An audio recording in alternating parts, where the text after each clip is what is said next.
Good morning, golf fans. It's your boy Gsluke here with our weekend review stream. This time up a little bit earlier than usual because we had ourselves a little bit of a restless night. If you haven't seen my social media, weren't paying attention to some of the GPPs, well, your boy had himself the sweat of the sweat there on Sunday. In fact, if it weren't for a 79 from Ben Martin on Sunday, I would have absolutely ran away with the large field GPP. So we'll go through it. Of course, still ended up being a pretty solid week, so I can't be all that down about that. But more importantly, going to break down what happened last week, what went right, what went wrong in a few cases to try and improve our DFS process. So of course, anytime someone has a near bink, GPP performance, I'm sure people are going to want to see kind of behind the scenes what I was doing. But more importantly than that, right, I'm going to focus on some of the trends like we typically do here. Because last week, especially in higher dollar single entries, I noticed a few ownership trends that we've been, keeping track of these over the last few weeks.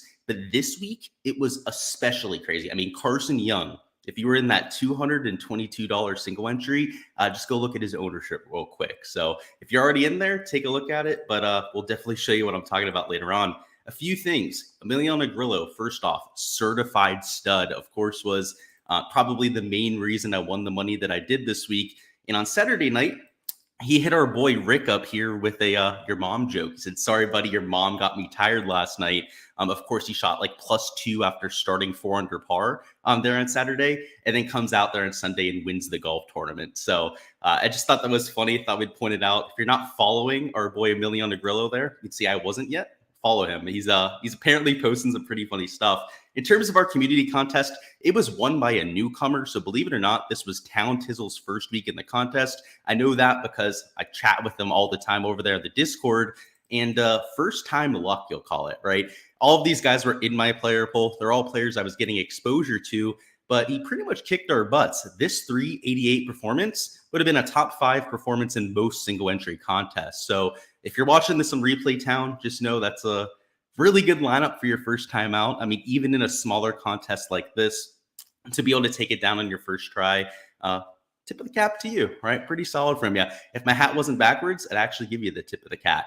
Let's take a look at a few other lineups. My lineup in the community contest was no bueno. So this will be a part of us looking at my process, is I had a lot of things go wrong. I mean, Jordan Spieth, Sungjae were both core plays for me this week, right? Guys I took literally in like half my lineups, and I still nearly took down a GPP. So just know you don't have to be perfect, right? I was really behind Colin Morikawa this week. I liked him as a sleeper play. I tried not talking him up to keep the ownership lower, and when he came in 11.4% in this contest, what was he in the large field GPP?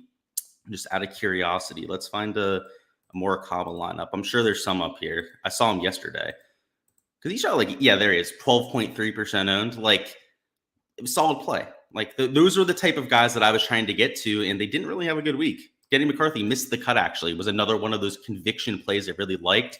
So over here in the community contest, I did not have the week I was going for, but I was looking at low ownership, right? My highest owned player was 11.4%. So I feel pretty good about that. That was my goal the entire time. Guys like Harris English, of course, were playing really well up until the last few holes on Sunday. McNeely wasn't horrible. At least he made the cut for us, right? He was a high risk play. But yeah, if Herbert McCarthy had made the cut here, probably would have done a lot better in this contest and most likely would have cashed. So what was the cash line? Like 8th, something like that? Yeah. And it scored 340. Yeah, if we ended up getting those made cuts, I feel pretty good about our spot there. So is what it is. 4 of 6 was not going to get it done this week. Really high 6 of 6 percentage with so much of a smaller field, right? It was only 120 players this week. Let's take a look at a few others. We had Nick up there. I know he's usually tuning into these live streams at some point. He had a 5 of 6 this week. Okay, love the Lipsky play. Overall, the lineup construction here, right, avoiding Scotty, hammering a few pivots up there towards the top was probably the nut strategy this week. And of course, that's not what won GPPs. Scotty nearly won the thing, had a damn hole-in-one this week, but I respect the thought process. I mean, up here with Town Tizzle, right, he still took Scotty Scheffler. He went a little bit more chalky. That ended up being the strategy that won with this week. But I know Nick is more of a contrarian player. Pretty much no matter what, he's going to go against the green. That's just kind of how Nick plays. So yeah, very much on brand with what you do there, and I like it. Let's Let's look at T Swenny, my boy. We've got a Hovland lineup, so another contrarian lineup, like what you're doing there. I was also all over Denny McCarthy, so we both sunk that ship together, unfortunately. And a 5 of 6. So I like this. I like the Batia upside. I like the Aaron Rye was mispriced. He was still only 14.3%. That's still respectable ownership. I mean, what was he in these large field GPPs? Oh boy. Finding an Aaron Rye lineup is going to be fun. Oh, there it is, 3.4%. Okay, we lucked out there, finding it relatively quickly. But yeah, in our contest, because I pointed him out, I was all over him at his cheap price tag, came in a little bit higher round, right? So if this was in a regular single entry, regular GPP contest, either, I would like it even more. So once again, very much on brand, T Swenny, right? You're usually very contrarian with your builds. And I think you executed that relatively well, right? You didn't go crazy down into the middle to bottom of the 6K range, which for this kind of contest, right, where you're just, have one bullet to go off of, you probably don't want to go down into the 6K range like that. Now, if this was a GPP, right, you had 20 to 50 lineups, you'd probably open it up a little bit more. So yeah, I like what you're doing here in this sort of contest. Let's see. Rage or Reason, always like taking a look at his lineups. He's one of our mods over there in the Discord. He had Jordan Spieth, of course. Yeah, I feel you there, boss. And then Eric Cole missing the cut was crazy, right? He was -1 after day one. He was, I believe, in the top 20 at that point, and then completely fell apart. It's just unfortunate. Yeah, I had him there in the lineups as well. I'm surprised I didn't have him in here, honestly. I went a little bit more contrarian, so I tucked up Eric Cole this week. What was his ownership in this contest, right? 31%. That's something that I've pointed out before. I'm going to continue going forward with, guys. Anyone that I talk up as like a value play or like a core play in one of my videos on YouTube gets like 3-4 times the ownership in this community contest. So what I've been doing, right, is avoiding those players in my lineup. It's not that I'm avoiding them elsewhere. There's still some of my highest owned plays in my GPP pool, but over here for the single entry, at least in this single entry, I try to avoid them when I can. Just to show you a counterexample, right? This was my $222 single entry. So this was obviously a lot bigger investment, but also it wasn't against all of my people, right, that are watching my videos and having players steamed up. So I was comfortable getting to Spieth and Sanjay in there, right? Both of those players were core plays for me. Did not work out. They were both still relatively high owned, but they weren't like 50% owned like they would have been in my community contest. And both missed the cut. So that was unfortunate for the single entry side. It's a good thing when we get to the GPP here in a second that we made up for it. Let's just say that, because the single entries did not work out. I like the Ricky play. He had that huge surge on Sunday, obviously. Brian Harmon, decent week. Same thing for Putnam and Baddeley. And I guess it's worth noting now, we're just going to talk about this now. All of those bomber narratives, by the way, complete bullshit, right? Look at the leaderboard. I mean, it was evident by round 2, I think, that this whole bomber narrative was bullshit. I'll just say I told you so, right? I don't usually like going out there and victory lapping after something like this, but considering that I was so vocal about it, right? The fact that all these people that were talking about bombers being good were full of shit. They were. It has never been a Bombers golf course. There's been like 2-3 examples over the last 10 years of Bombers going out there and dismantling a Colonial Country Club. As you saw this week, and I'm sure after the restoration, this is even going to be more so the case. It's such a well thought out design. It's such a firm course that there's no possible way to bomb and gouge it. They've thought about all of that. It's the same length as it was in the early 1900s because it is that much of a masterpiece. So, I mean, if we were talking about some slapdick municipal course, right, that was short, maybe you could bomb and gouge it, but you're talking about Colonial Country Club. We've seen this place for 100 years. Like, come on. I mean, that's why I have to call people out on this. We've seen this course for God knows how long. Why did you think it was going to be different this year? That's all I've got for it. And I'm not talking to just one person there. I'm talking to like tens of touts that I saw saying that last week, that all I guess just wanted to look different or hip out there and find their edge. That edge did not work out, did it? Let's take a look at my top lineup here. So we'll get around to it. I lost the GPP by 7.5 points. And honestly, I should have won. I was looking at some of the sim percentages they have up on Cut Sweats. And let's just say I was a virtual lock at about like 2:30 p.m. Eastern time yesterday to go out there and win. That was when Ben Martin, oh boy, Ben Martin, what do I have to do about you? He was at -6 after his first 2 holes. Let me remind you guys of that. He had gone birdie on the par 5, birdie on that drivable par 4, and he was in 4th place at that point. I was in first by like 25 points, and I think I had like 30 to 40 more holes remaining than everyone else because all 6 of these players started very late on Sunday, right? They were all pretty much at the top of the board. In fact, the guy who started the furthest back was Max Homa, if that gives you an idea of how good this lineup was. Ben Martin proceeded to shoot 11 over par after that, holes 3 through 18.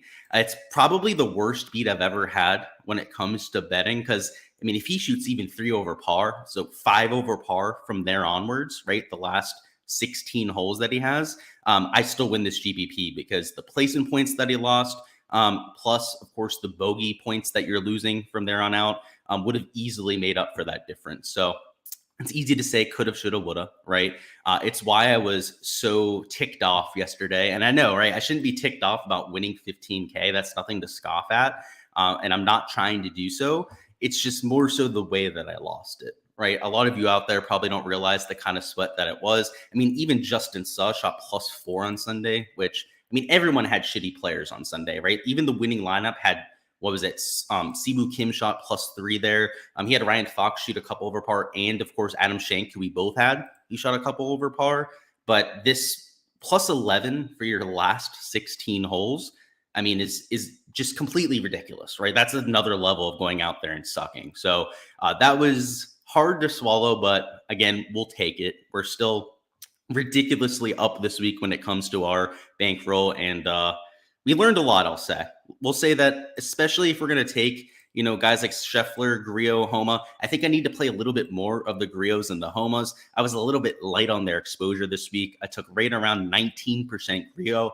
When we bring up my spreadsheet, I'll be able to show you guys exact percentages, but I was slightly under 2x on the Griot. I believe for Homa, I was like 25%, which for a 10% owned player was not horrible when it comes to the leverage numbers, but it wasn't ideal, right? I was looking for, especially on these guys up top, right? Like, I want to be playing at least 35, maybe even 40% of them. So next time we get to this kind of contest, condense the pool up top a little bit more, right? Maybe take one of those players out so I can get some extra exposure to these guys, because I feel like if I had more of these combos, right, of a Scheffler, Homa, Griot, I mean, obviously Schenk was the hard one to get. I did play 7% Schenk this week, so I did have a good amount of them in my lineups. It was just to get away from Ben Martin, right? If I had more shots, more bullets with that same set of 4 or 5 players, I easily should have taken this contest down. So instead of worrying about it, instead of getting too pissed off about that kind of performance, it's what can I do to improve next time? And I think the best way would be to give myself more chances at it, because when we look at my top end lineups, there weren't a ton of them, right? I had another in the top 100, but it was a 5 of 6. Right. So imagine if Sanjay made the freaking cut, right? I mean, this could have been up there in the top 10 as well. It had Fowler in it, unlike the other lineup. It had a Harry Hall, right? So I was also heavy on Harry Hall. We had Griot up top as well. We had English in our player pool. I mean, literally, guys, if you look at the leaderboard, I had almost everyone up top. All I did, guys, and it's not rocket science, all I did was play good putters and guys that were maybe not the best off the tee players, right? That kind of got it done in all other 3 spots. And I hit the nuts. Like, I had like every good play in the player pool. That was not hard to do. I mean, these lineups were far from perfect. You could have had a lot higher scoring lineups than what me and Link Calhoun up here had at the top of the board. And the reason why it was, you know, one with far from optimal lineups was because of how many people just went against the narrative that was so obvious, and that played guys that were just really wild off the tee for some reason. So if they're telling you there's no edge in DFS, just show them that. Just know that there's always going to be people that try and galaxy brain themselves into winning contests, and usually does not work out, right, guys? Like, there's something to be said for doing deep analysis, doing your analytical work, so on and so forth. But once there's an edge, there's a line that you can go over, right, where you start to go from doing analysis, really trying to make things a little bit clearer in your mind, to completely muddling it up, right? Going out there and just doing too much, as some people would say.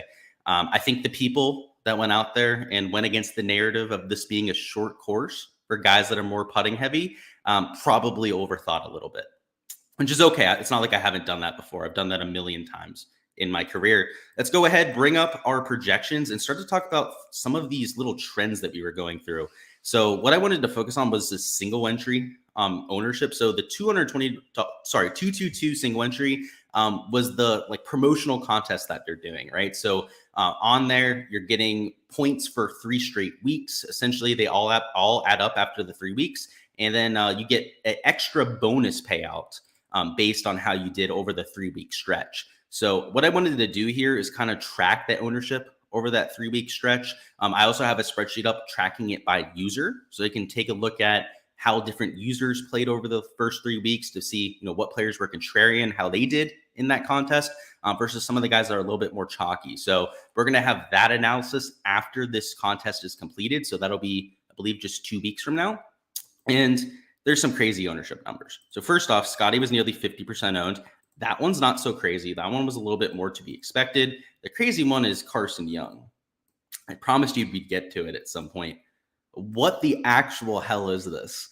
I, first off, was lower than his ownership in terms of my projection in the $5 GPP. He came in a little bit higher steamed than even I was expecting. He came in 17.3% owned in this 222. That makes no sense. If you played Carson Young in your 222, you're an absolute fish. Like, you thought that you were just going to get all this leverage to the field. You're not going to. And if you haven't been watching these review streams until this point, I'll just challenge you and say, this is always the case. These guys like Carson Young that are community sweethearts, especially like the top of the 7K or bottom of the 7K option, that in GPPs, like he might be like okay on to like 7%. Like, I played him this week. Even at 5%, like I thought it would be 5%. I was like, okay, that's fine. I'll play him in 10%. I played him in 10% and got like 1.5x leverage. That's fine. That's a lot more easy to swallow. 17.3% owned in one of your higher dollar contests, right? It's still Carson Young you're talking about, was ridiculous. And I know he made the cut. I know he still played pretty decently this week. All things being said, that is egregious though. So just avoid that. It's very predictable, by the way.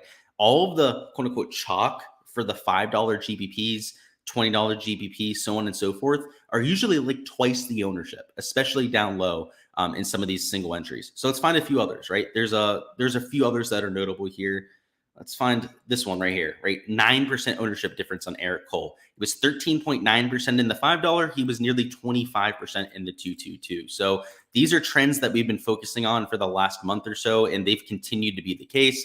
Look at Christian Bezainhout, right? He surprisingly got the most steam out of Todd, Grillo, and himself. And of course, Grillo was the one you had to have for the absolute nuts. So I'm glad I was, not on Bezainhout there. That would have been tricky, especially with his ownership in the single entry. Let's find a few more. Look at this. Tommy Fleetwood, right? He was being talked up by a lot of the content out there, right? He was a solid 7% higher owned. Jordan Spieth, right? 6% higher owned. I talked him up. Maybe that was my fault there, right? And then you have these guys that are lower owned, right? In this single entry, you get leverage on the Finals, the Hovlands of the world. You can get leverage to guys like a KH Lee very easily, right? 3% lower owned on somebody like Thomas Dietrich. There's a lot of examples of these guys that came in lower steamed than we would have expected on the flip side. So if you're looking for leverage, the general rule of thumb is that in these single entry contests, your sleeper plays, your low owned, plays that you're getting to for leverage are usually even more so leverage, right? They're even lower owned than you would typically see in other contests. And the guys that are being steamed up, right, that people think are safe plays, and I'll put those in quotes because there's no such thing as a safe play when it comes to PGA DFS, are the guys that get steamed up, right? The guys that get a lot of ownership, right? Like a Scotty Scheffler, Jordan Spieth with his track record, right? He could never fail at this kind of golf course, as they say, as I said, I think.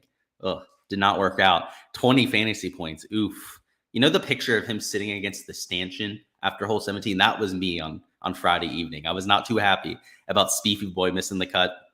Those sort of players get steamed up. So I've just been trying to point out these ownership differences for a while here. In terms of my ownership projections, trying to look at some of the differences, I was definitely a little bit lower on Scotty than most.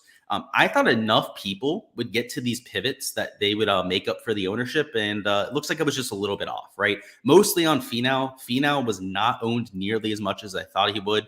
If I would have had his projection a little bit closer there, almost all of it would have went to Scotty. So it was mostly that miscalculation right there, but it didn't change anything, right? I still played Scotty. I avoided Finau and Hovland, even if I knew these ownership numbers, I don't think I would have pivoted, right? Scotty was somebody I just wanted to go out there, match the field on. And it's worth noting, I didn't lock him today. I didn't lock him this week, guys. We talked about it on the Wednesday live stream. I played him in half my lineups, right? I got just marginal, if any, leverage to him in the large field GPPs and decided to win my battle elsewhere, which was pretty close to getting done this week. Did play Morikawa. I told you guys I really liked him this week, so that was unfortunate. Only 65 fantasy points. That's not going to get it done. Max Homa, even at 74. I mean, it was the best of anyone in this range, but you certainly didn't have to have those points to get it done. Guys like Ricky Fowler would have been a little bit of a better play. He was also a lot cheaper, so he had that going for him. Harris English would have been an excellent play. I was on him, but didn't have him in many of my top lineups. Emiliano Grillo, of course, the nuts. Shout out to the guy with the Yo Mama jokes. He's fantastic. And I guess for my strategy this week, right? I mentioned this on the Wednesday live stream, but not everyone tunes into those, I know, which is okay. We'll go through what my thought process. I scattershotted down low. I mean, I played a lot of guys that sucked down low this week, right? Like the EVRs of the world. Callum Tran looked great through like 7 holes, and then he fell apart horribly. Kisner missed the cut, right? We had a few that worked out, right? Now Naughty was great at his price tag. Let's see. I wish I played Paul Haley. Ooh, that would have been 89 fantasy points. No one did play Paul Haley low, so we got away with it. Point of the matter is, I played a ton of guys down here. And Harry Halls, who of course were near nuts plays. The Adam Longs of the world that did not work out. Because I saw this being a relatively open skill set kind of course, right? It was short. It was a putter's contest. And a lot of these players down low, the reason why they're inconsistent guys that you don't see very often are like the Novaks, the Battles, because they're good putters. They're not long off the tee, right? They're not explosive ball strikers. So I think I did a good strategy. Obviously, it worked out. But anytime you have one of these weak field events, I'm going to be a lot more prone to do this, right? To scatter shot down low. Most weeks, especially like a major championship, even like an elevated field like we have for the Memorial, which I believe is elevated. If it's not elevated, it still has a ridiculous field because of the course, because of the fact that it's affiliated with Jack Nicklaus. I'm not going to be doing this, right? The $6,000 range this week is going to be complete dog shit. It's a different type of track. It really does feature some of the better ball strikers on the leaderboard. So I'll be focusing on that quite a bit at weeks that are weaker fields, not so much next week. Good putters, i.e. Scotty. Yeah, I mean, Scotty wasn't even a nuts play. I mean, let's look at the leaderboard, man. Like, if you're trying to contend the fact that this wasn't a short hitter's course, then you're shot, man. That's what I'll say. I'll show you the fucking leaderboard. It's pretty straightforward to me, and I think my results bear it out too. I don't think it's really debatable. Let's look at it. So Scotty up top. Okay. Like he's maybe not the best putter, right? But let's look at his putting stats for the week, right? Look at this. He lost strokes, 4.5 strokes putting, but gained all of these strokes from tee to green. If he would have done anything with the putter, he runs away with this, right? It's because he's the world number 1 or world number 2 behind John Rahm right now. Like do you really think that's surprising, right? Let's look at this. Paul Haley. Do you think he's a bomber? Does he fit your bomber narrative? Oh, Michael Kim. Does he fit your bomber narrative? Oh, Ricky Fowler. I know he's not short, but he's not a bomber. Oh, Sam Burns. Okay, sure. But Sam Burns, Max Homas, they're the best players in the field. Let's look at all the slapdicks up top, right? Oh, Mark Hubbard, one of the shortest hitters on tour. Good putter. Kevin Streelman, short-ass hitter. The guy's an old, crusty 40-year-old at this point. Is he a bomber? No. Justin Rose, right? And we'll throw him out because he's a top-end player, but he's not a bomber, right? He's far from a bomber at his age, right? Chad Ramey, slapdick, right? Oh, putter. Oh, Aaron Wright, not a bomber, right? He's just an accurate player off the tee. Harris English, not a bomber. I mean, literally the entire top of the board, except for the best players, aren't bombers. I mean, Grillo's not a bomber. He's the accuracy guy off the tee. Adam Schenk might be the one counterexample. Like Harry Hall, he hits the ball long, but he can't hit a fairway for his life. Actually, I'll say this. Harry Hall, Adam Schenk might be the 2 counterexamples of anyone in the top 20 that's not a short hitter slapdick. Like Justin Saw, Battles, short hitters. David Lipsky, short hitter. Austin Eckroyd, he's just horrible off the tee at everything, honestly. He had a good week off the tee. Look at that. He should have had a much better week if he had a good week off the tee, because Eckroyd, he could be a little bit hairy off the tee from time to time. But most of the guys, especially towards the top of the board, are shorter hitters, more of plotters. And I think if you can test that, you're kind of crazy. Like, it's other than the top end players that are going to be there anyways, right? There was no contending that. Like, I mean, I still played most of them too, right? Like, it's not like I was completely on the short hitter narrative. But like, your short hitters, like, I wish I played Paul Haley. He would have been the fucking nuts this week, right? He lost strokes off the tee, lost strokes on approach, but he finished in 5th place. Because look at this. He gained 12 strokes with the short game. It's that kind of golf course. You can't do that at just any golf course. So I don't know if you're just trying to heckle me what your deal is, buddy, but you're incorrect. Yeah, he wins the tournament by 6 because he's the best player in the world. That doesn't mean it's a Bombers golfer. Hey, next year, if at this course, this track, you want to play all the Bombers again, by all the means, pay all the rake for me again. I'm more than fine with that. You can pay the rake for me every single time. That's fine. You did for me this week. I was all cool with that. Trust me. Let's look through some of the rest of this player pool. And by the way, if you want to do that next year, like I said, that's just going to help us out. That's fine. I'm not here to save everyone. I'm just going to give you my opinion, point out what I saw this week, and go with it. Doesn't mean it's right. So you can do what you want. But in terms of the guys up top, right, like I still played a bunch of different skill sets. So I played the Scotties of the world, but I did mix in the Morikawas, right? I thought that his skill set, if he could go out there, hit a bunch of fairways, would work out. Morikawa this week, actually, I want to look at his shots gained off the tee. It was not great. He was horrible off the tee. On hole number 9 alone, he lost 7 strokes to the field this week. Not off the tee. That's just in general on hole number 6. Yeah, he only gained half a stroke in total off the tee. He lost in round 4. He lost in round 3. And he was just a slightly over positive off the tee player in round 1. So that was his issue this week. I mean, even the approach play was a little bit off. Round 1 he lost, and round 4 he lost on approach, which is just so surprising for Morikawa, right? He still finished in the top 30 with that bad of a week. So I think a lot of people are down on Morikawa's chances. I've seen a lot of people trashing him in the golf media, even in the fantasy media, saying that he's like just a guy, as I think the quote that I saw out there. Let them think that, because Morikawa, he's a real streaky player. We've seen this in the past, even when he goes out there and like won the PGA. He went out there, he won the Open Championship.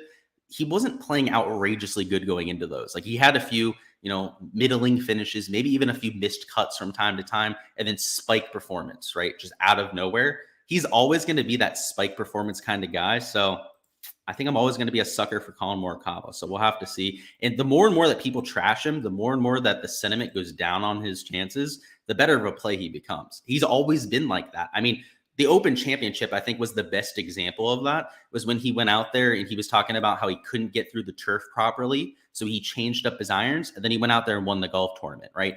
Everyone was trashing him that week. He didn't play well the week before. I believe he missed the cut at the Scottish Open with those irons. Everyone was, using the narrative and going crazy about it. And they went out there and spiked a win. So I think that's my biggest regret this week, is that Morikawa didn't get it done, because my single entries would have been pretty good about it. I know you're teasing, bud, but you're clowning a little bit, boss. Like I said, if you're going to clown and pay the rake, that's cool. I have no issues with it. Morikawa was a lot better play than Spieth and Sanjay, though. Those were the thorns in my backside, especially like in the single entries as well. Like, I had Colin Morikawa in one, and then I had these two. So the rest of the builds looked great, especially like mid to low range. Had a lot of guys that made the cut, finished in the top 25. Unfortunately, if you miss up top, you're going to whiff with your entire lineup. Unless you spike a winner, another top 5 with one of your value plays, you're going to have a hard time getting it done. So would I do it again? Yes, I would play Jordan Spieth again. You guys know that. I'm not going to let the one missed cut talk me off. And I even think Sungjae was a pretty good play. Truth be told, his swing looked a little bit different this week. The backswing was a lot more laid off than it typically was. It was a lot more shallowed off than what Sungjae typically does. If you look at his swing, even just I think 3-4 weeks ago, and then compare it to right now, it was so much steeper about a month ago than it is, or at least was this week, that he's doing something drastic with his swing. Like, I don't know what he's going after, but it was real ugly. I'm going to look at the shots gained metrics. I have to imagine he lost in both shots gained categories, even though he missed the cut on the number. Let's see. Oh my. Sungjae lost 5.6 strokes on approach. Yeah, that he's got something going on, guys. I don't know if it's injury related, because most times when people try to really shallow out their swing, and it's because they don't want to be as steep onto the ball, kind of like Sungjae was before. And when you're real steep on the golf ball, it puts a lot of pressure and torque on your spine. You end up, it leads to more injuries. So, like, of course, Tiger Woods is a real steep swing, or at least he used to have a really steep swing. It's a little bit more shallowed out at his older age now. maybe Sanjay was told by a doctor that he needs to try and protect his back a little bit. I mean, this is all speculation. It didn't work out this week. Let's just say that, right? If he was going with the new shallowed out swing, it was horrible. So I kind of wish I would have known that before this week because we wouldn't have played him, but there was no way to know that. At least to my knowledge, there was no one out there talking about his new swing. And if there was, please let me know because I need to follow them, right? They've got the inside scoop on Sunday. We had Sibu played pretty well. He was actually in the GPP winning lineup. So hats off to Link Calhoun who had him there. Ricky Fowler, good week as well. Loved that. Tom Hoagie at least made the cut for us, but he was atrocious on Sunday. So kind of unfortunate. He went from in contention to like middle of the pack, which isn't going to help you in GPPs. The Cam Davis fade went beautifully. The Hayden Buckley fade went beautifully. Both of those guys missed the cut.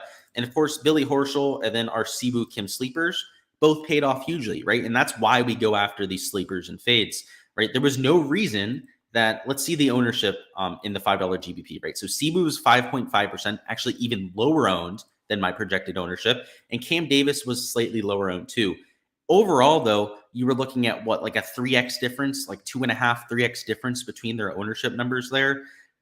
And one guy smashed, one guy missed the cut, right? Like, never let somebody out there, a tout, but even me, right, talk you into a play so much that you're going to play somebody that's 2-3 times higher owned than a guy who's just a better player. Sibu Kim's a better player than Cam Davis, hands down. Now, there's a price difference, right? He's $400 more, but he shouldn't be 2.5 times lower owned, right?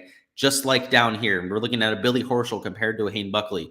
I know Horschel didn't smash. He only scored 60 fantasy points, right? So I'm not victory lapping the whole Billy Horschel thing here.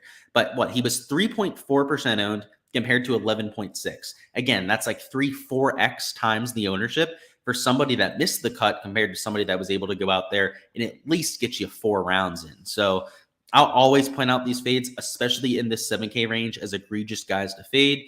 And very rarely am I going to play somebody that's chalky. And you can see I played a chalky Eric Cole. Did not work out. He missed the cut, right? More often than not, these chalky plays don't work out. I mean, Brendan Todd only scored 46.5 points. The guys that had the nuts performances, Grillo, right, and a little bit of ownership.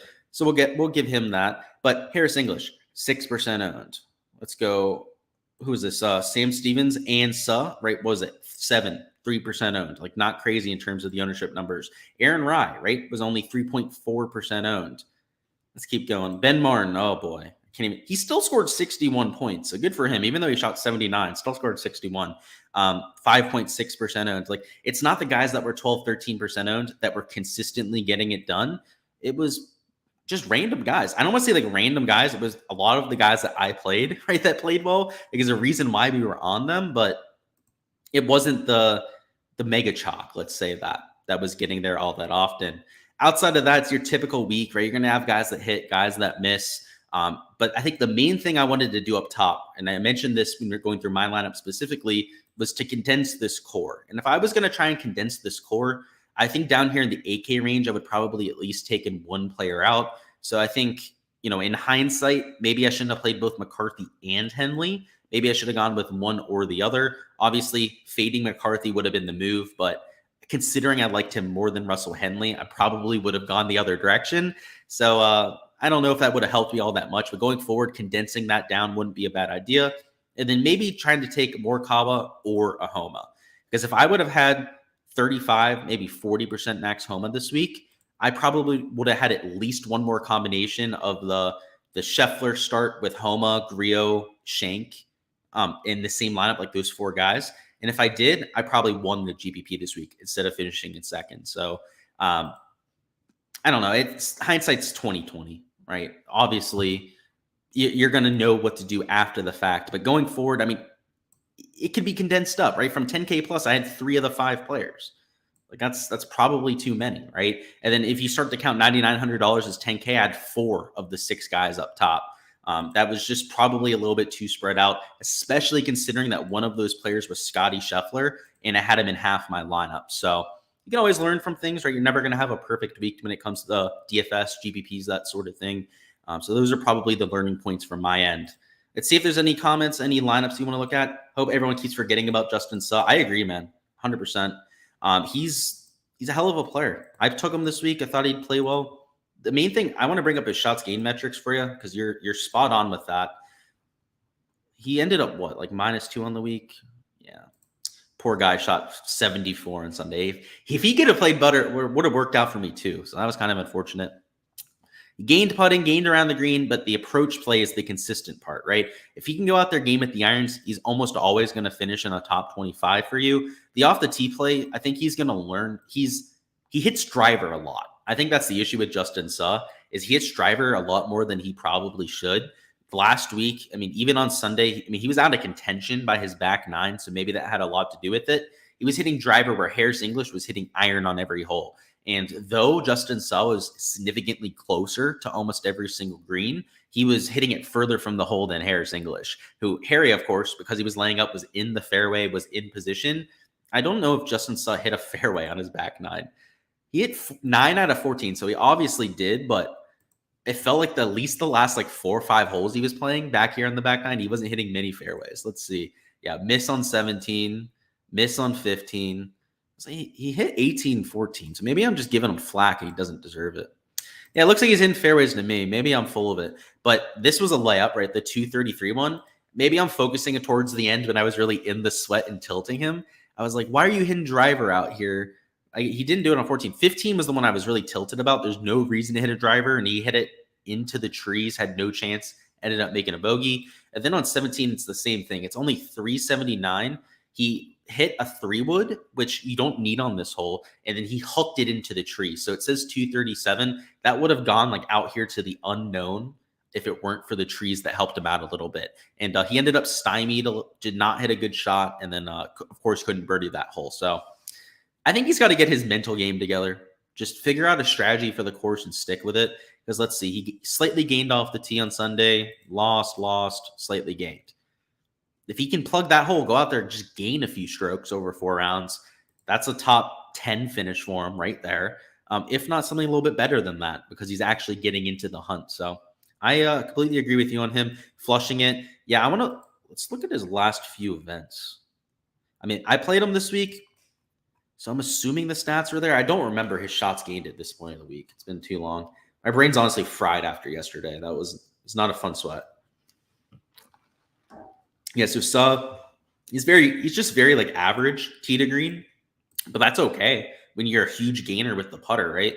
And he does have those spike weeks with the approach play. Last 12 measured rounds, so if we zoom in on it, I guess the approach play is not great, right? But you can live with that, knowing that when he does spike with the iron play, that it's going to work out really well. So yeah, hopefully he found something with those irons this week, can continue that, because that's the reason why the price has come down, right? He has not been flushing it, I guess, coming into this event, but definitely did this week.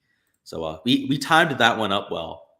I took him just for the upside there. If I would have, honestly, I think if I knew if he was losing 0.7 strokes per round on approach, I don't know if I would have played him this week. And obviously, he came through for us there at 66 fantasy points.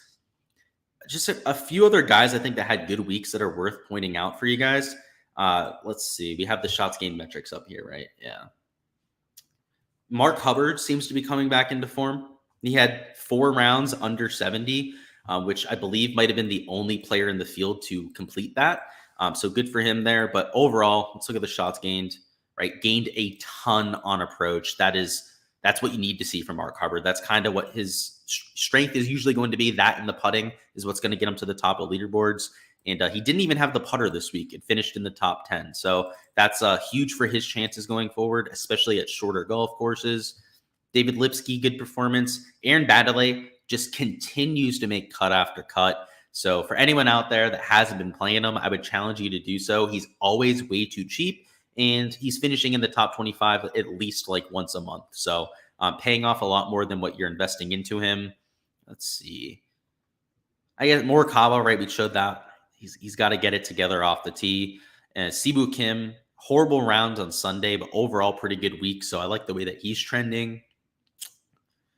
And yeah, we got the Memorial this week. So the reason I was showing you is all that, right? Those are some of the players you might want to keep an eye on for next week. And this golf tournament, this golf course is going to play similar to what you saw on Sunday at the Colonial. It's a firm and fast track. It's got a lot more substantial rough than what you saw at the Colonial. So missing fairways, missing greens is going to be penalized even more so than what you saw there.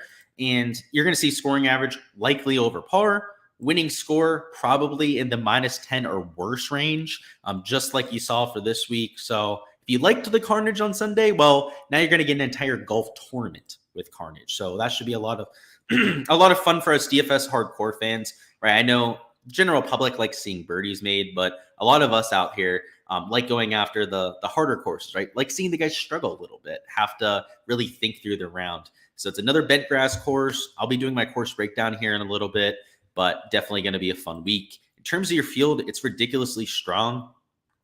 First look, honestly, Matthew Fitzpatrick, I don't know if his number is going to get better than 35-1. I have a feeling it's not. So I may go out there, see what I can get on my local book on a Matthew Fitzpatrick. He might be worth, at least in that kind of range, probably worth a look. Then, honestly, this golf tournament, we had, Horschel won this at like 100-1 or something. Was that last year or the year before that? And I'm not against like a Taylor Moore at 130. Like he was the guy who stuck out to me in this range. Like he's a really good off the tee player. I think he's just much better than people think. I'm not against some long shots this week, I guess is the point that I'm trying to make. Now, I would make sure they're good off the tee. I would make sure that there's somebody that can get really hot with the putter too. Like Luke List, probably out of play, right? Like he's at a course that's got this difficult of greens. Like I can't imagine it'd go well for him. But like Taylor Moore, probably as far as I'd go down the board right now, not a bad idea. And I can almost tell you for a fact that he won't be 130-1 by the end of the week. It feels like he's got better odds to win this event than like Cam Davis does, than Matt Kuchar does. Like I honestly, I think he's like double the odds he probably should be. Like Taylor Moore, I know he missed the cut. He didn't play well, right? But he's actually won this year, unlike a majority of these players. And the shots gained metrics are impressive to say the least. I mean, I want to look at them right here. Let's look at the last 36 rounds. Let's find good old Taylor Moore. What was his price this week? I know he's a little bit cheaper because of some of the performances. There we are. Gaining off the tee, gaining on approach, and gaining with the putter. Looks like a perfect shots gained profile for me, especially for a young player. So, yeah, if I was firing home a bet on DK right now, which I can't bet down here in Florida, I would be smashing somebody like Taylor Moore right now. That's for damn sure. That's all I've got for this stream, though, guys. Hopefully, you guys learned a little bit of something about this week. Yes, Sibu. Ooh, you're saying whatever his outright odds. That's a good question. I like the way he was hitting it. He's 70-1. I feel like that's a fair price, or he might get a little longer based on how he's played. But yeah, I like him a whole lot more than Henley or Matt Kuchar at 70-1. That's for damn sure. And I think he has a much better chance to win than the Gary Woodlands, the McCarthys, the Cam Davises of the world too. So yeah, honestly, if you wanted to fire on Siwoo Kim, I would be cool with that too. Makes sense. He's won this year before too, right? Like you got him, you've got Taylor Moore in that range that's actually won. And then a lot of guys, I mean, Grillo, right? He's coming in off the win. Got to give him the credit there. A bunch of guys that are playing decent golf, but shouldn't have better odds. Like in long term, I think guys that are just like got the dog in them are priced below them. So I don't know, interesting little board. Of course, at these kind of fields, let me share my screen again. Like this top end range is probably going to win, right? Like there's a good chance up here that these guys are just going to take it home. So I don't know. Maybe the long shots are just burning money on fire, but you saw Horschel win. Let's look at what are some of the past champions at this event. Honestly, I don't pay enough attention to the lead. I just at least don't remember. I know Morikawa won this event a few years back. Of course, had the event that was stolen from John Rahm that they gave to Cantlay. It was ridiculous. Who are some of the other champs here? So we had Horschel, Cantlay. Rahm obviously won the year before that. Cantlay again. So a lot of just top end players, and then Horschel.